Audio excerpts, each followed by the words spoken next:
Chanakya forum presents रणक्षेत्र। नमस्कार, रणक्षेत्र में आपका स्वागत है और मैं राव अवतार पांडे और मैं अंश। आज रणक्षेत्र में हम बात करेंगे यूएस में ऐसा क्या हुआ कि दुनिया भर की अखबारें ये लिखने लग गई कि अमेरिका ईरान पर हमला कर सकता है। इसके अलावा इंग्लैंड ने ऐसा क्या किया जिससे डोनाल्ड ट्रंप फिर से नाराज हुए। इसके साथ ही अंत में हम बात करेंगे दिल्ली एआई समिट की, जहां प्रधानमंत्री नरेंद्र मोदी ने एआई के भविष्य को लेकर प्रिंसिपल्स बताए। शुरुआत करते हैं सबसे पहली खबर अमेरिका के ईरान पर हमले को लेकर। दरअसल सीएनएन के खबर के अनुसार अमेरिका ईरान पर हफ्ते के अंत तक हमला कर सकता है। इस बात को लेकर सेना ने तैयारी कर ली है। सेना का कहना है कि वो हफ्ते के अंत तक पूर्ण रूप से ईरान पर हमला करने के लिए तैयार होंगे। अब सिर्फ रहता है तो राष्ट्रपति डोनाल्ड ट्रंप की सहमति पर।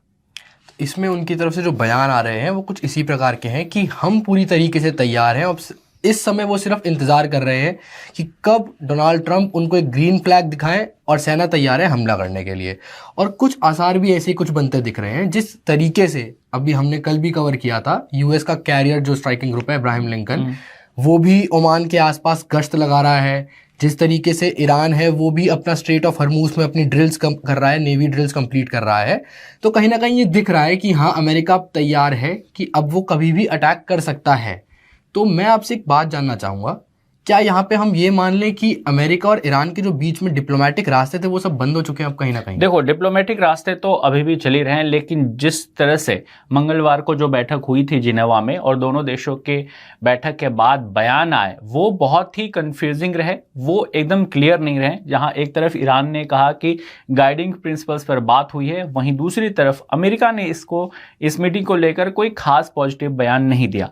उस बयान के बाद ये संकेत लग रहा था कि शायद फिर आगे बात होगी, लेकिन अब जिस तरह की खबरें आ रही हैं उससे लग रहा है कि अमेरिका और ईरान के रिश्ते ठीक होने के बजाय और बिगड़ते जा रहे हैं। सीएनएन की खबर की माने तो अमेरिका पूरी तरह से अब तैयार हो चुका है ईरान पर हमला करने के लिए। सिर्फ राष्ट्रपति डोनाल्ड ट्रंप की आदेश का इंतजार हो रहा है। अगर हम अमेरिका की सैन्य मूवमेंट को देखें या यूं कहें कि मिलिट्री मूवमेंट्स और नेवल शिप के मूवमेंट्स को देखें तो इस बात से समझना मुश्किल नहीं है कि अभी जो मिडिल ईस्ट में सैन्य मूवमेंट्स या यूं कहें मिलिट्री मूवमेंट्स अमेरिका ने किया है वो 2003 में हुए इराक हमले के बाद सबसे बड़ा माना जा रहा है। और देखने में कुछ ऐसा लग रहा है कि झुकेगा तो ईरान भी नहीं। जिस तरीके से ईरान अपनी तैयारी दिखा रहा है अमेरिका को कि वो तैयार है इस युद्ध के लिए यदि ये युद्ध होता है तो। बट कहीं ना कहीं अमेरिका और ईरान कुछ कंपैरिजन है इन दोनों के बीच में। अगर हम फोर्सेस की बात करें तो फोर्सेस पे अगर हम बात करें तो कोई कंपैरिजन नहीं है। No doubt America military power तगड़ा है, बहुत ज़बरदस्त मिलिट्री डिफेंस का बजट भी है उनका, बहुत बड़ी फोर्सेज हैं, उनकी नेवी ही बहुत बड़ी है। तो मिलिट्री पॉइंट ऑफ व्यू से आप कंपेयर करोगे तो कोई कंपैरिजन नहीं है। लेकिन ईरान इतना भी कमज़ोर नहीं है कि टक्कर ना दे सके। कोशिश जरूर करेगा। वो कोशिश जरूर करेगा डिफेंड करने को। जिस तरह से वेनेजुला में हुआ कि आप रातों रात गए और वहाँ के राष्ट्रपति को उठा के ले गए और अपने देश की कोर्ट में उनका एक केस चला रहे हैं, ईरान के साथ ये इतना आसान नहीं होगा। Iran no doubt military point of view से अमेरिका से कमज़ोर है, उसकी सैन्य ताकत अमेरिका के मुकाबले बहुत कम है, लेकिन बिना फाइट दिए या यूं कहें कि वन झटके में गए और वहां पे सब कुछ परिवर्तन कर दिया, ये संभावना नहीं दिखती। ईरान इन अमेरिका के जो मिलिट्री कार्रवाई होगी उस पर रिएक्ट जरूर करेगा और लड़ेगा जरूर। अभी जो मूवमेंट अमेरिका की तरफ से मिडिल ईस्ट और ईरान को लेकर हो रहा है, ये 2003 के बाद सबसे बड़ा मूवमेंट माना जा रहा है मिलिट्री पॉइंट ऑफ व्यू से मिडिल ईस्ट में अमेरिका की। अगर हम अमेरिका की बात करें तो एयरक्राफ्ट कैरियर, नेवल एसेट, ये तमाम चीज़ें जो हैं अमेरिका ने मिडिल ईस्ट में इस समय भेजे हुए हैं। हमने कल भी बात की थी कि बड़ी संख्या में लगभग 50 और जो एयर फाइटर्स हैं वो उनकी एक टीम जो है मिडिल ईस्ट में भेजी जा रही है।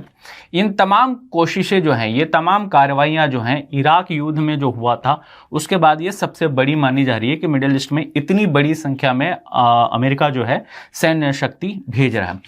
और एक बात ये भी है कि जब एक एयरक्राफ्ट कैरियर ग्रुप चलता है तो वो अकेला नहीं चलता, उसके ऊपर जेट्स होते हैं, जैसे कि अमेरिका के पास बहुत बेहतरीन जेट्स हैं, F-35 है, F-22 है, B-2 बॉम्बर्स है अमेरिका के पास, तो इनके ऊपर फाइटर जेट्स होते हैं, इनके साथ में और नेवी वेसल्स चल रहे होते हैं, नीचे सबमरीन चल रही होती है, तो ये अकेला नहीं चलता। पूरा इकोसिस्टम होता है जो एयरक्राफ्ट कैरियर लेकर चलता है। ईरान का मुद्दा कितना महत्वपूर्ण है अमेरिका के लिए, इस बात से ही समझा जा सकता है कि बुधवार को व्हाइट हाउस में इस ईरान के मुद्दे को लेकर पूरी चर्चा हुई, मीटिंग हुई। अमेरिका के टॉप सिक्योरिटी ऑफिशियल्स बुधवार को व्हाइट हाउस में मिले हैं सिचुएशन रूम में, जहां पे उन्होंने ईरान को लेकर पूरा डिस्कशन किया है और क्या संभावनाएं हो सकती हैं इसको लेकर बात हुई है। इसके अलावा इस मीटिंग में स्टीव विटकॉफ और जेरेड कुशनर भी मौजूद थे, जो इनके अलावा जिनेवा में जो बात हुई थी ईरान के विदेश मंत्री और अमेरिका के डिप्लोमेट्स के साथ, उसमें ये मौजूद थे। उन्होंने उस मीटिंग में क्या बात हुई इसको लेकर भी राष्ट्रपति डोनाल्ड ट्रंप को ब्रीफ किया। इस मीटिंग में जो बात हुई उसके बाद ये कहा जा रहा है कि अमेरिकन फोर्सेज इस हफ्ते के अंत तक ईरान पर हमला करने के लिए पूरी तरह से तैयार रहेंगी और वो सिर्फ राष्ट्रपति डोनाल्ड ट्रंप के आदेश का इंतजार कर रही है। इसी के साथ हम चलते हैं अगली खबर पे, जहां पे यूके की एक कार्रवाई के बाद डोनाल्ड ट्रंप नाराज हो गए। तो बात कुछ इस प्रकार की है, यूके ने चगोस आइलैंड को मॉरिशस को देने का फैसला लिया और इसी फैसले के बाद डोनाल्ड ट्रंप तिलमिला उठे। ट्रुथ सोशल पे ट्वीट किया, do not give away Diego Garcia. तो उनका कुछ कहना इस प्रकार का था कि तुम ये आइलैंड ऐसे ही नहीं दे सकते हो मॉरिशस को, और इसके पीछे एक और वजह बताई जा रही है। वजह यह है कि उस आइलैंड पे यूके और यूएस के मिलिट्री बेसिस भी हैं। हाँ, जिस आइलैंड की बात कर रहे हैं डियो ग्रेसो पे, वहां पर यूके और अमेरिका की एक जॉइंट मिलिट्री बेस है जिसको लेकर डोनाल्ड ट्रंप काफी सीरियस है। उनका कहना है कि इस कंट्रोल जो आइलैंड्स है इनका कंट्रोल मॉरिशस को देने के बाद जो अमेरिका के सिक्योरिटी इश्यूज हैं वो प्रभावित होंगी। हालांकि यूनाइटेड किंगडम की अगर हम बात करें, जो यूके का पक्ष है वो ये है कि उन्होंने आइलैंड मॉरिशस को दी है, लेकिन ये जो मिलिट्री बेस है इसको लीज पर लिया हुआ है 99 ईयर्स के लिए। उसके लिए एक बाकायदा कीमत है जो यूके मॉरिशस को देगा। यूके की सरकार मॉरिशस गवर्नमेंट को उस मिलिट्री बेस के लिए 101 मिलियन पर ईयर पाउंड के लीज रेट पर जो मिलिट्री बेस है उसको ले रही है।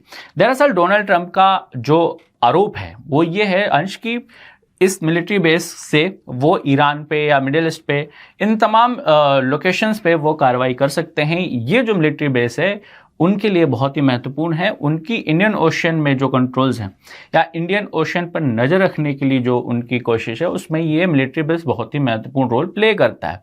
और डोनाल्ड ट्रंप किसी भी हाल में वो मॉरिशस के हाथ कंट्रोल में इन आइलैंड्स को नहीं जाना देना चाहते, लेकिन यूके का पक्ष ये है क्योंकि एक लीज हुई है, एक एग्रीमेंट हुई है जिसके अंतर्गत ये उनको दिया जा रहा है और जो मिलिट्री बेस की बात कर रहे हैं उसका कंट्रोल अभी भी ब्रिटेन के पास ही रहेगा। बट जैसे कि डोनाल्ड ट्रंप का रवैया रह रहा है, हाल फिलहाल तो नहीं कहूँगा, बहुत समय से डोनाल्ड ट्रंप का रवैया ऐसा ही है, जब से वो पावर में आए हैं वो किसी से भी बना के नहीं चल सकते। अब यूके की जहां अभी हम बात कर रहे हैं, यूके और यूएस एक साथ चलते थे किसी टाइम पर। आज की डेट में इस खबर के साथ साथ हम ये भी देख सकते हैं कि डोनाल्ड ट्रंप इस समय पे यूके से भी खुश नहीं है। डोनाल्ड ट्रंप सेकंड बार जब राष्ट्रपति बने, जब दूसरी बार राष्ट्रपति बने, तो वो किसी से भी खुश नहीं है।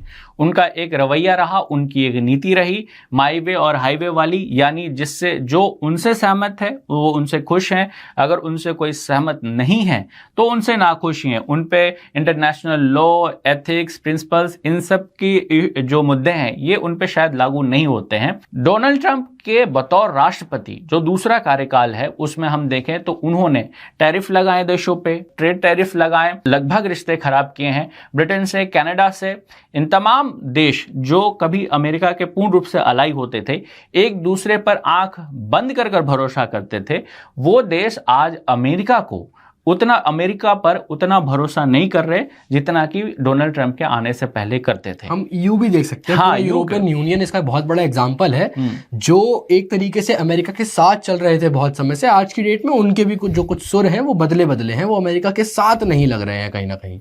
सिर्फ यही नहीं, डोनाल्ड ट्रंप ने तो नाटो को भी भंग करने की बात तक कह दी थी। नाटो को लेकर भी उन्होंने यूरोपियन यूनियन के जो देश हैं उन पर आरोप लगाया और उन पर डिफेंस बजट बढ़ाने की भी बात कही थी।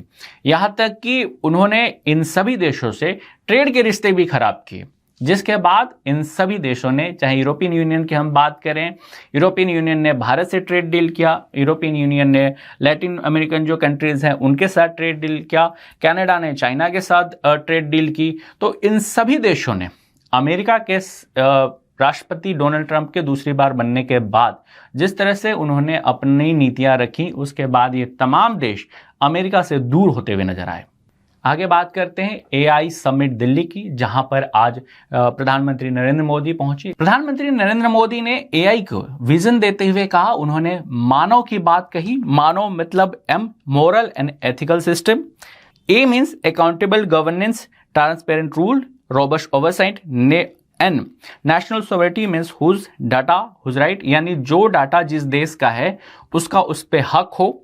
उसके बला ए, accessible and inclusive means AI should be multiplier not a monopoly, यानी एआई की जो टेक्नोलॉजी है उससे सबको फायदा हो, ना कि वो किसी एक देश या किसी एक इंस्टीट्यूशन की मोनोपोली बन के रह जाए।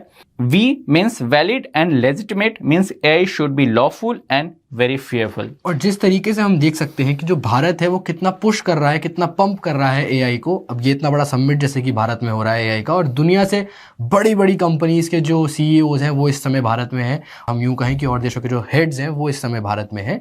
तो ये एक जो समिट है वो बहुत बड़ा समिट हो रहा है भारत के नज़रिए से भी, और इसको इतना पुश दिया जा रहा है एआई को स्पेशली, कि आगे आने वाला जो फ्यूचर है वो भी कहीं ना कहीं एआई कंट्रोल करेगा। और जो अभी भी इस समय में भी एआई का बहुत ज़्यादा हम उपयोग करते हैं अपनी डेली की दिनचर्या में। तो जैसे कि प्रधानमंत्री ने भी कहा कि एआई को लेकर दो पक्ष, जैसे कि हमने पहले भी बात की थी कि दो पक्ष हैं। एक तरफ कह रहे हैं कि एआई से नुकसान होगा और दूसरी ही पक्ष ने कहा कि एआई से फायदा भी होगा। इस मुद्दे को, इस पॉइंट को एड्रेस करते हुए प्रधानमंत्री मोदी ने संबोधित करते हुए कहा है कि जिस तरह से नई कोई टेक्नोलॉजीज आती है उसको लेकर इनिशियली क्रिटिसिज्म भी होता है, लेकिन उसका फ्यूचर भी देखता है। उन्होंने कहा कि जब पहली बार लाइट जला होगा, या यूं कहें कि जब पहली बार बोली जो है लिपि बनी होगी, तो उसके बाद लेखनी और किस तरह से लिटरेचर का एक ग्रोथ हुआ।